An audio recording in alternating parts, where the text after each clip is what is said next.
Bonjour à toutes et tous et bienvenue dans le podcast Danser sa vie. Je suis Gaëlle Piton, sophrologue, coach, autrice, artiste, une femme aux multiples casquettes. Dans ce podcast, je vous partage mes réflexions et conseils avec authenticité et liberté. J'ai également le plaisir d'accueillir des personnalités inspirantes pour vous aider, vous aussi, à danser votre vie. Vous êtes prêts ? C'est parti !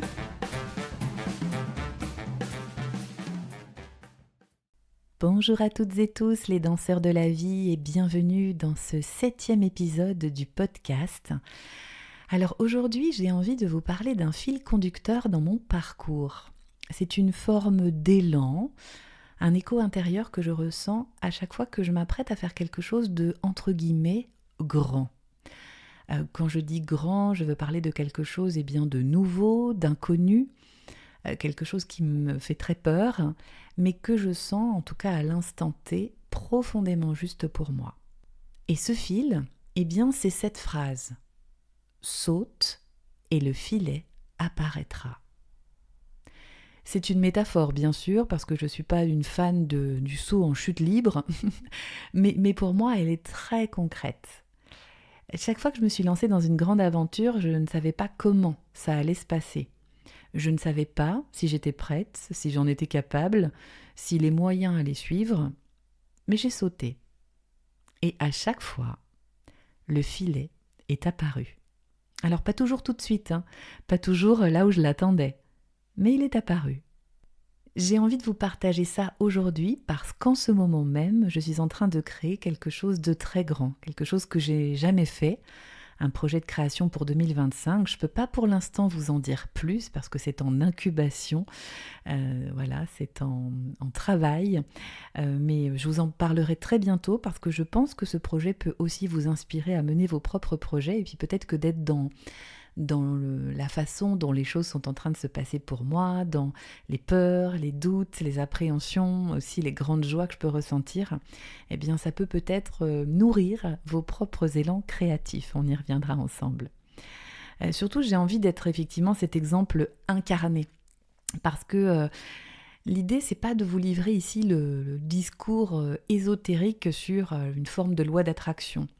C'est plutôt un exemple vivant parce que lorsque je vous dis « saute et le filet apparaîtra », je vous parle de quelqu'un qui a douté, qui a eu très peur, on pourrait même le mettre au présent d'ailleurs, quelqu'un qui doute, qui a peur, qui tombe, qui se relève et qui agit malgré tout. Vous savez, j'aime les choses concrètes, donc pour moi, « saute et le filet apparaîtra », ça veut dire qu'il y a quelque part quelque chose qui s'est transformer concrètement dans la matière. Ce n'est pas rester à l'état de pensée, parce qu'on peut rêver toute forme de projet pendant longtemps sans jamais rien faire, et c'est pas du tout mon discours.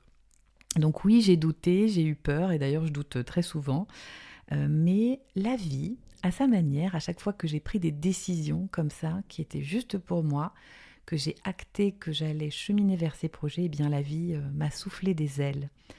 Elle m'a envoyé des mains tendues, donc des rencontres, des synchronicités, des idées, des épreuves aussi, mais évidemment parce que tenter, chaque fois qu'on tente quelque chose, on s'expose davantage. Mais c'est aussi grandir, c'est aussi apprendre et parfois c'est accueillir l'improbable. On n'avait pas tout prévu. C'est ça qui est magique aussi. Donc je vous partage ici quelques étapes de mon chemin, non pas pour faire une liste ou me mettre en vitrine, mais vraiment pour témoigner concrètement de ce que ça peut donner quand on décide, quand on pose l'intention et quand on inscrit un rêve dans le temps et qu'on se lance. En 2009, j'ai décidé de réaliser avec mon conjoint un documentaire sur la danse aux Philippines. J'avais découvert ce pays, je trouvais qu'il y avait tout un tas de danses absolument incroyables dont personne ne parlait. Et lorsque j'y suis rentrée, j'ai dit à mon conjoint, on fait un documentaire, c'est parti. Je n'étais pas réalisatrice de documentaire, je n'étais pas cinéaste ou quoi que ce soit, mais j'avais ce besoin viscéral dans les tripes de raconter toutes ces danses, de les documenter. Et c'est ce qu'on a fait. Et je vous assure que là, la vie, on a sauté parce que c'était aussi prendre un risque, investir. Et en fait, au moment où on a sauté, on a rencontré des tas de gens. On a eu le prix Paris Jeune Aventure, donc un super partenariat pour que le projet puisse avoir lieu.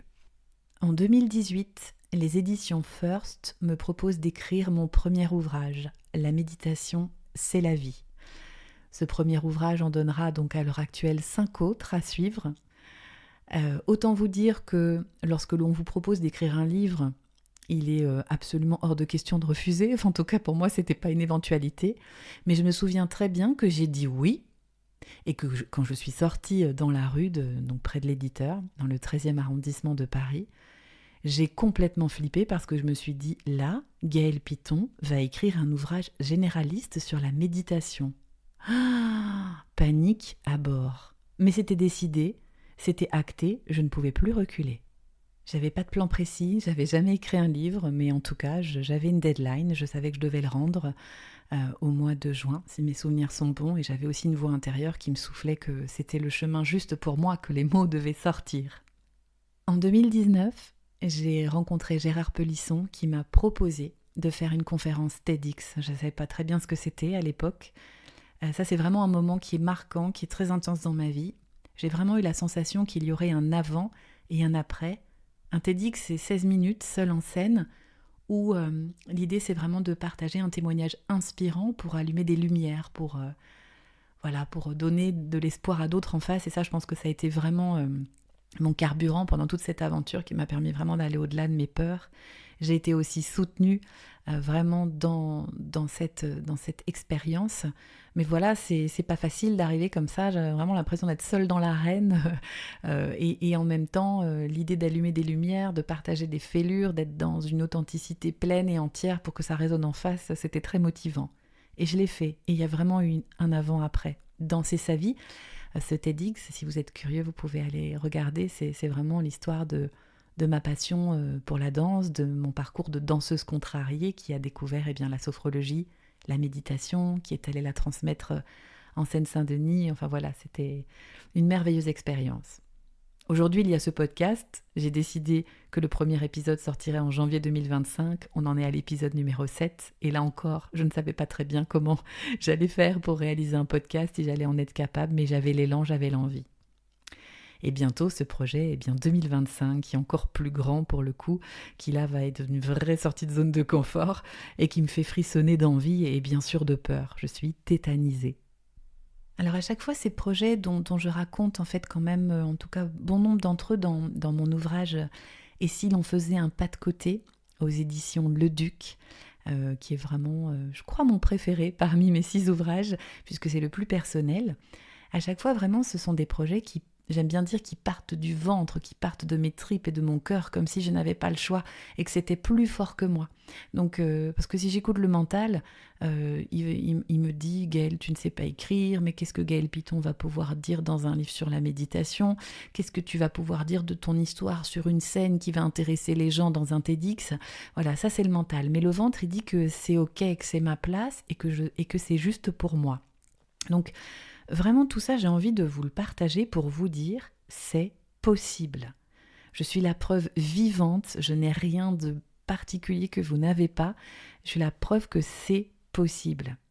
Mais c'est possible pas parce qu'on sait comment faire, pas parce qu'on est sûr, pas parce que c'est facile, mais parce qu'on décide d'y croire juste assez pour avancer. Parce qu'on choisit d'agir un petit pas après l'autre. Ma priorité, ça n'a jamais été le succès, vendre beaucoup de livres, avoir beaucoup de vues, je ne sais quoi. Ma priorité, c'était déjà d'aller jusqu'au bout, de tenir la promesse que je m'étais faite à moi-même. Alors si vous m'écoutez aujourd'hui, que vous avez un projet en tête, un rêve, une envie, et que vous attendez encore le bon moment, j'ai envie de vous dire, le bon moment, c'est peut-être juste après ce podcast. Décidez. Inscrivez-le dans le temps, ça c'est très important, sinon ce projet n'existe pas. Donnez-vous une période, 6 mois, 1 an, peut-être moins, et sautez. Parce que vous ne savez pas encore comment ce sera possible. Mais peut-être que comme pour moi, le filet apparaîtra. Et pour finir, j'ai envie de vous partager une citation qui m'est très chère, de Mark Twain.